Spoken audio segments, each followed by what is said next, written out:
minds to talk about this, right? Like, as we were discussing earlier, like this like movement from this like, rupture of freedom into like its static reification, whatever it may be. And my initial thought when I was hearing this was like, well, that's what the nothing does. It always determines itself. Like, I am very skeptical of this claim that you could almost like have like good formlessness against bad form, right? Like that.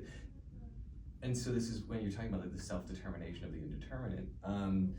But I do wonder, like, is there a good determination that is in touch with the indeterminacy, as opposed to this kind of like self-auto-positional determinacy of the Kantian subject, right? Because it sounds like what you're saying is that like Kant's analysis, as far as he is concerned, like sort of bottoms out at his own register, but nonetheless it's predicated upon like this like kind of like sub-representational givenness that is mind independent, that doesn't revolve around the subject, however much Kant might want that to be the case.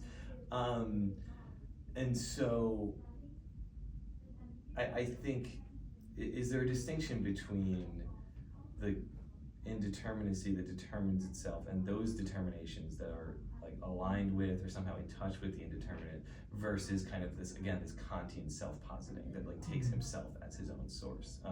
Like, so is it determinacy bad, like in general, is there a good determinacy versus bad determinacy? I think is my question. Yeah, I think it's possible to make that distinction in Schürmann. So first of all, nothingness, the way I use nothingness, and also in other philosophers, the Kyoto School philosophers, and Heidegger, and it comes up a little bit in Schürmann. It's never literal nothing, right? It, like you said, it actually refers to this dynamism of continuous determination or continuous presencing that always includes the element of absencing, like Heidegger's idea of unconcealment that always involves concealment. So it's never a literal nothingness. So this is that's something we cannot escape. It's always ongoing, the auto-determination of the indeterminate. I think in Schürmann, in previous epochs, people were caught in what he called metaphysics, where there was no, there was a kind of a self-concealing of this process. So there's the claims to eternity and universality. So the arche or archai that rule an epoch was always accompanied by the claim to universality and eternity, that this is the way things are forever, always. It's always been that way. And what Schürmann is noticing is that in our age today, that claim can no longer be made. So it's not that so the ongoing determination is something that's never going to go away. It's always going to be there. But at least now we have the ability to see that it's not the determined posits are not stable. They're unstable and insecure, and that's more evident to us today than it ever was in the past. So in that sense, there's a distinction. And if you want to make the value judgment of good versus bad, you might say that it's even though Schürmann doesn't use that kind of language, but to be stuck with the previous way of thinking, the metaphysical way of thinking, and to claim the universality and eternity would be a kind of a bad way of looking at this ongoing auto-determination of the indeterminate. I really enjoyed your paper, and it's an interesting way that the two papers kind of complement each other, even though working on slightly different issues. I wonder though if there might be a time to make a distinction, or whether you agree with me that there would be a distinction between the project of the principles of anarchy and broken hegemonies. In the sense that, like, one of the reigning mottos of Heidegger on Being and Acting is the rose is without why, it blooms because it blooms. And so if you would ask the Schürmann of that project, why does this epochal principle hold sway, and why does it come to hold sway? Why does it wither? And Kieran pointed to this a bit in saying it's without why. Like, there's no reason why it withers, there's no reason why it comes to hold sway.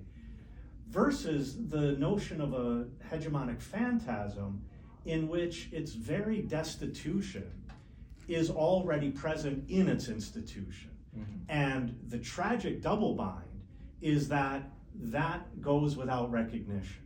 Mm-hmm. So that it's always on the brink of destruction. And the only thing that keeps it from the destitution from coming to presence is the tragic denial of the fact that its institution is its very destitution. And so if you ask, why does this principle wither away?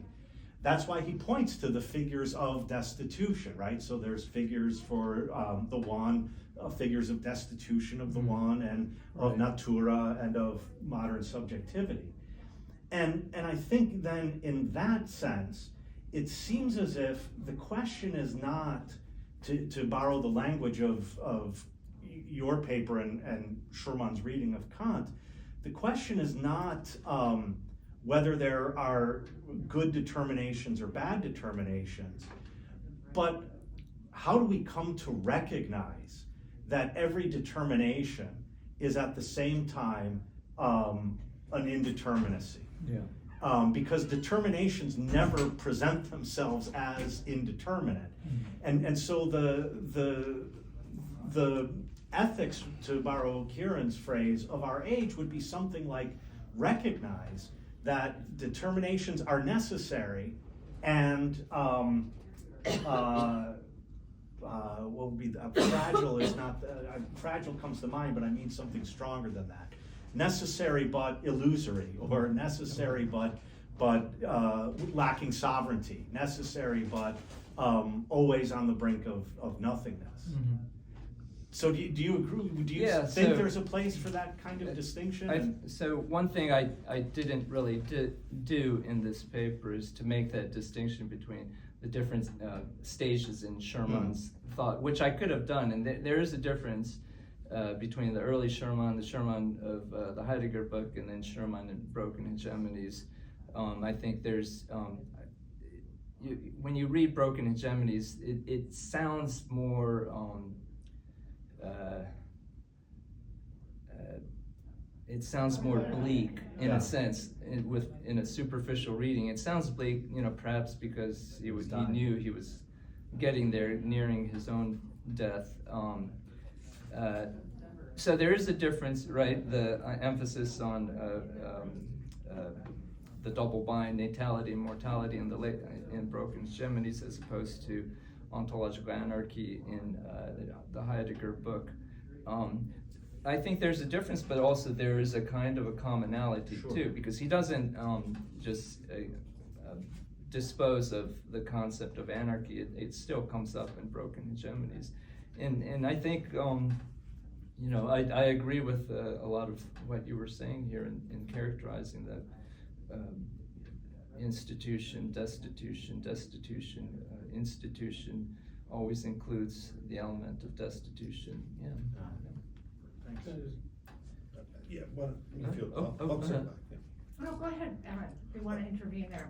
Just that I think one of the further differences is that in the period of the late 60s and early and throughout the 70s, basically until his dissertation, there is a positive figure in his work, and that's the symbolic difference. Right. And so there's a new volume that Nico and I are just putting out this fall that collects all those essays and has an afterword in which we track that sort of shift. And basically, in a nutshell, the theory of the symbolic difference was a theory of anarchic action, but it's a positive theory, and it's importantly, it was a theory of creation that was not foundational, or was not supposed to be. And I think, you know, in a nutshell, to crush the argument down, I think basically he draws upon what is in the era in the late 60s, which is a certain idea of myth that counterposes reason without being, you know, either its anticipation or its pure opposite. And so the idea of a mythic experience, mythic symbols, mythic symbolic action is for a time a figure for him that you can think positive action and creation for, and at some point it just blows up in his face because he in the late 70s experiences an increasing pull to demythologize, and he can't keep his idea of symbolic difference without, which has an essential reference to myth, and demythologize. And so the turning point there is the essay on René Char, and after that it's very interesting because even in his dissertation there's a chapter on symbolic difference. It's the pinnacle of the project. It's like, this is where it's all going, and it drops out in Principle of Anarchy. So basically between 1979 and 1980 there's a crisis. And I think one of the, just very briefly, the difference with is that in Broken Hegemonies, the concept of natality has no positive expression. It's purely universalizing. Whereas previously it had two jets, so to speak, a sort of anarchic use and a maximalizing use. Natality in Broken Hegemony is almost purely maximalizing. It's only this drive toward theticism. And I think that's sort of a shift that happens there. But just to counter slightly that, there is a weird sort of positivity in the sense that that theticism is tied to both birth